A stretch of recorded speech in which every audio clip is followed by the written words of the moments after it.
ये वही लोग हैं जो आज इस असेंबली के इलेक्शन में इनको और दो उनको और दो ऐलान किए थे। वो लोग मुझे फोन करके बोले आप ऐसा क्यों बोल रहे हैं, आप एम्यूनेशन दे रहे हैं बीजेपी को। मैंने कहा हजरत दामन बरकाता हूं, जजमेंट आप पढ़ो, ये जजमेंट तमाम चीजों को खोल देगा। मुझसे कहा कि आप खामोश हो जाओ, ओवैसी तुम मत बोलो। आज क्या हुआ महाराष्ट्र के चुनाव में, क्या बीजेपी ने क्या कहा जा जाकर।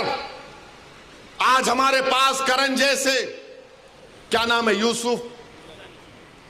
यूसुफ पुंजानी आकर तकरीर करके गए, मैं इलेक्शन जीतने का हार गया। उन्होंने कहा कि बीजेपी ने पूरे महाराष्ट्र में प्रचार कर दिया कि फतवा जीतेगा या भगवा जीतेगा। बताओ ये कौन है लोग। अरे आपको अगर इलेक्शन लड़ना है लड़ो, आगे बढ़ो, सिर्फ बैठकर ऐलान करने से नहीं होता, इलेक्शन लड़ो, मालूम होता आपको कैसे वोट हासिल करना पड़ता है। एक आलिम दीन मुफ्ती इस्माइल आपके सामने जो इलेक्शन लड़ रहा भी है, मिंबर रसूल पर आपको अच्छाई को बयान भी करता है और चुनाव भी लड़ता है, मगर यह क्या बात है कि इलेक्शन आएगा इनको और दो उनको और दो। अरे आप लड़ो, आप नहीं लड़ सकते तो अपने दामाद को लाओ, चलो लड़ो ना, क्यों नहीं रोकना। नहीं, हम इनको बोलेंगे उनको बोलेंगे। क्या हुआ, आपने बीजेपी को हैंडल दे दिया। ये कह रहा है कि बीजेपी गली गली जाकर ऐलान कर दी कि फतवा जीतेगा या भगवा जीतेगा। देख लिए क्या हुआ। अब किधर है आप, किधर है नहीं मालूम। कहां है वो लोग जो औरंगाबाद में बोले थे इम्तियाज जलील कोर्ट मत, उस समाजवादी पैंडेट कोर्ट तो बोले थे अरे चेहरा दिखाओ औरंगाबाद के अवाम के सामने तुम। अरे लिफाफों पे जिंदगी गुजारने वालों, शर्म से डूब मरो तुम। बहुत बोल सकता हूं, याद रखो, मेरी जबान को लगाम नहीं है, तुम्हारा घर से निकलना महाल कर दूंगा मैं यहां पे।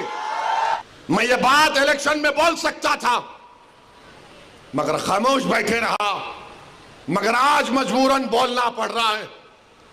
याद रखो, तुम लोग जो काम कर रहे हो ना, तुम महाराष्ट्र के मुसलमानों को ना सिर्फ कमजोर कर रहे हो बल्कि तुम उनकी आवाज का गला घोट रहे हो। अरे तुम इलेक्शन लड़ो, हम तुम्हारी तायीद करने को तैयार हैं। कब तक तुम ये सियासत करोगे कि उन्हें बोल दिया इन्हें बोल दिया। जिसको तायीद किए औरंगाबाद में वो खाली 5000 वोट लिया, 5000 वोट लिया। नासिर के खिलाफ कितने वोट लिया उन्हें, 10,000 वोट लिया। और नासिर हारे 8,000 वोट से। जो जिसकी तायीद का ऐलान किया वो 5,000, इम्तियाज जलील हारे 1100 वोट से।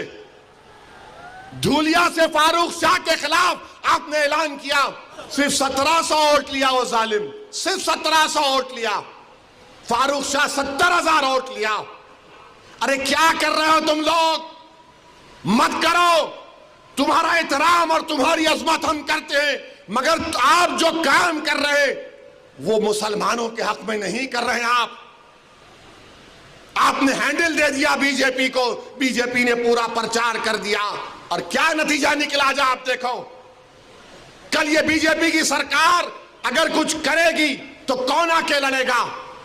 आप आएंगे रोड पे, यही इम्तियाज जलील, यही फारूक शाह, यही मुफ्ती इस्माइल, यही नासिर सिद्दीकी, यही फारूक शाब्दी, यही वारिस पठान मैदान में उतर के मुकाबला करेंगे। मेरे भाई पहचानो इन लोगों को। मैं नहीं बोलना चाह रहा था मगर आज मैं जरूरी है सच्चाई को बयान करने के लिए कह रहा हूं।